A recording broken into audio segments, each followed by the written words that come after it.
Salam, hər birinizi xoş gördük. Vergi orqanlarına hazırlaşanlar bu videoya diqqətlə baxsın və bu videonu digər dostlarınızla da paylaşın ki, onların da məlumat olsun. Çox saylı zənglər gəldiyi üçün istədim qısa olaraq hər kəsə video ilə məlumat verim.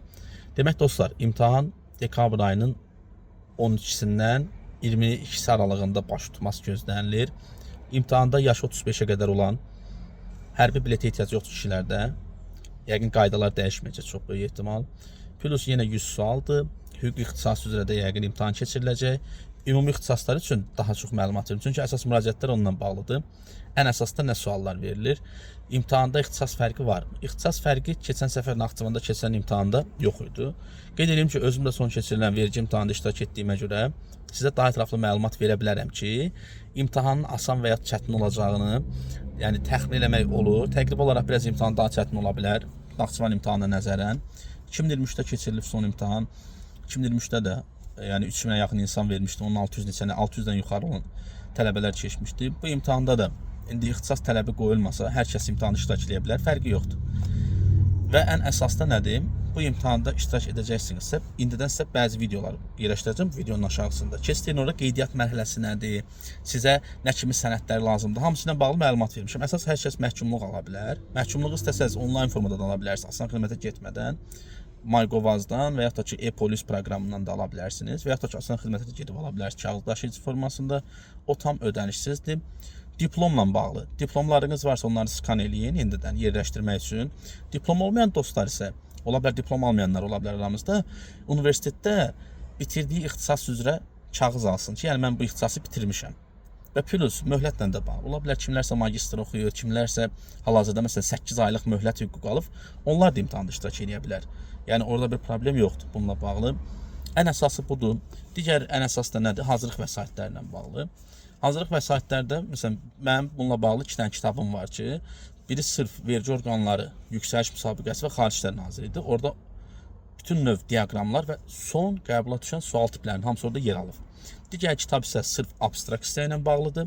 Yenə burada məntiqdən 60 sual düşməsi gözlənilir. Naxçıvan imtahanına bənzətsək. Yəni verbal hissə olmayacaq, 20 dünya görüşü, 20 konstitusiya da ola bilər. Yəni ki, yenə 100 sual özündə qalır. Və ən əsası da imtahana necə hazırlaşın, bizim sürət qruplarımız varmı? Mən çox verilən suallar da odur. Bəli, bizim sürət qruplarımız da var. İmtahana hazırlıq üçün həm əyani, həm onlayn tədrislərə də başlamışıq. Düzdür, bizim köhnə qruplarımız da var, o öz yerində. Kimin ki bazası varsa, bizim sürət qruplarına qoşula bilər. Kimin ki əgər, yox müəllim, mən sıfırdan qoşulmaq istəyirəm, hazırlıq prosesi nədir? 2 aylıq bir çətin bizi imtahan gözləyir. Çünki həqiqətən 2 ay məntiq üçün çox az bir zamandır və əsasən də abstrakt hissə daha çoxdur, 40 sualdır. Rəqəmsal hissəsi ondan da çətindir. Yeni tip rəqəmsalların hamısı məndə mövcuddur. Qəbula düşən sual tipləri ilə bağlı, bəli. Yəni düşə biləcək sual tipləri ilə bağlı biraz bazamızı daha da genişləndirmişik və ən əsası da odur ki, bu işin əsas məqsədi özünə inamdır. Və keçid 70 baldır. Yüksək bal yığmaq sizin daha çox xeyrinizədir. Müsahibə mərhələsi ilə də bağlı sual verim ki, bəli, müsahibə mərhələsində dəstək verəcəyik tələbələrə, imtahanı keçənlər üçün. Və sizi digər suallar maraqlandırsa, mən bura əlaqə nömrəmi də deyirəm, aşağıdan da yazacağam. 055 273 59 03.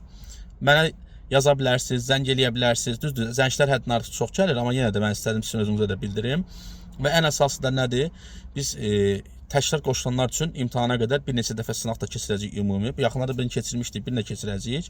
Hər tərəfli dəstək verməyə də hazırıq. Sizlər də öz ətrafınızda, qohumlarınızda olan dostlarınıza da bildirin. Bu videonu paylaşın ki, qoy onların da məlumatı olsun. Çünki vergi imtahanı son 2 il ərzində keçirilməmişdi. Və bu bir çoxumuz üçün böyük bir şansdır ki, ən azından gələcəkdə vergi əməkdaşı işləyə bilərik. Digər suallarınızı da həm yorum hissəsindən yazın, həm mənim qeyd etdiyim nömrəyə də yaza bilərsiniz. İndən hər kəsə uğurlar olsun. Bu dəqiqə hər kəs həyəcanlıdır, başa düşüləndir. İnşallah da tez bir zamanda hər kəsə geri dönüş edəcəyik. Özünüzdən müğayət olun. İnşallah bu imtahan sizindir.